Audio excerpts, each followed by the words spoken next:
So for more on the election results, I want to bring in Leslie Sanchez and Joel Payne. Leslie is a CBS News political analyst and Republican strategist, and Joel is a CBS News political contributor, Democratic strategist, and the chief communications officer for Move On. Good to see you guys. Joel, I'm going to start with you. Was this a good night for Democrats or a bad night for perhaps more conservative issues?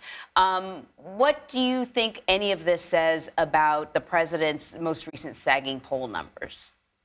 That is an excellent question, Anne-Marie. I think it was a clarifying night. I think it clarified some assumptions that we as the kind of political media, so to speak, have been making about where the electorate is, understanding a little bit more about how deep the concerns are about abortion. Obviously, if you're a Republican, the fever has not broken on abortion and on the concern about how Republicans are handling this issue that's so personal to so many women.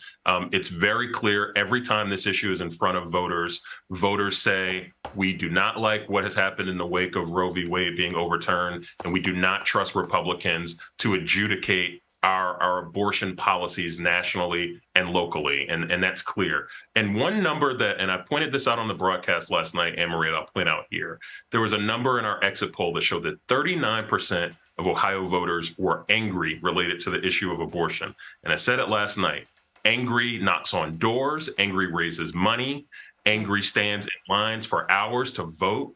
Angry is the enthusiasm spike that Democrats, particularly President Biden, need in this environment. And that is a cut through for me from last night.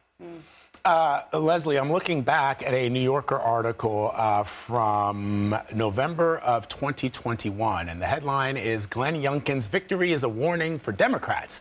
Yet there was a full Democratic sweep in Virginia. Governor Youngkin invested a lot of money, a lot of energy, time. I think he was a guest host on a Fox show this week. You know, they all but held a rally for him, and they have a lot of people, a lot of viewers who can, believe it or not, sway elections.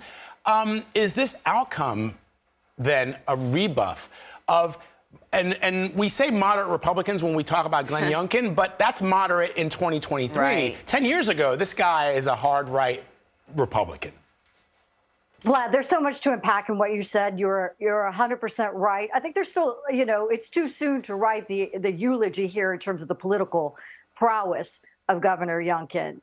He had definitely forged a road forward that many other Republican candidates followed when it talked about parents' rights, personal liberties within the state, encouraging small business. So that swing was really strong, but we cannot ignore, and Joel talked about it, and we talk about it, the issue of abortion rights and the impact it had. The dollars in terms of the number of ads that were all over Northern Virginia, some of these swing areas, the billionaires who've been, you know, Democratic billionaires have been putting big monies in these coffers for reproductive rights, and the candidates that were following that. So you can talk a lot about intensity and anger around protecting women's reproductive rights. There's also fear about what some of the things Governor Youngkin, for example, was talking about, a 15-week, you know, a ban at 15 weeks. The issue that's so unusual here is that issue of reproductive rights swung wildly in the last 30 days. It was not part of the campaign message. And I'm going to argue that is what the Democrats were effective at, raising the intensity, raising the fear. You don't know what you have.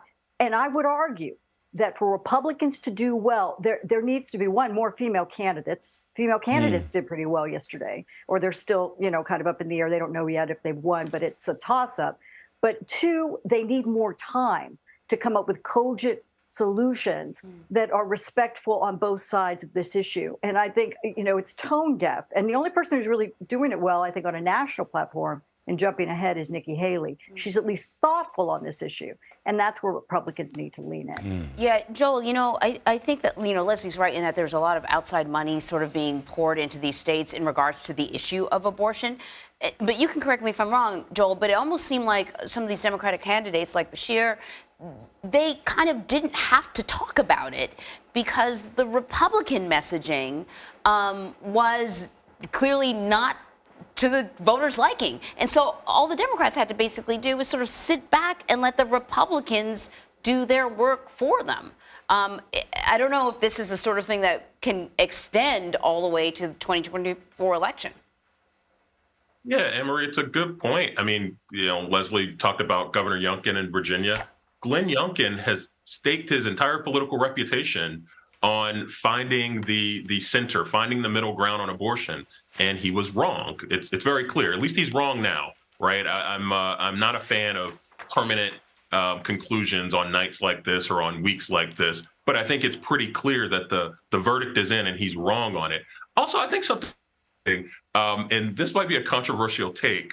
I am certainly no fan of Donald Trump, but Donald Trump somewhat ends up in a favorable position related to abortion because he's the only national Republican who's actually staked out a position on abortion that can probably be somewhat competitive in this environment. Now, Democrats are going to ding him on the 3 Supreme Court justices that he named that overturned Roe v. Wade in the Dobbs decision.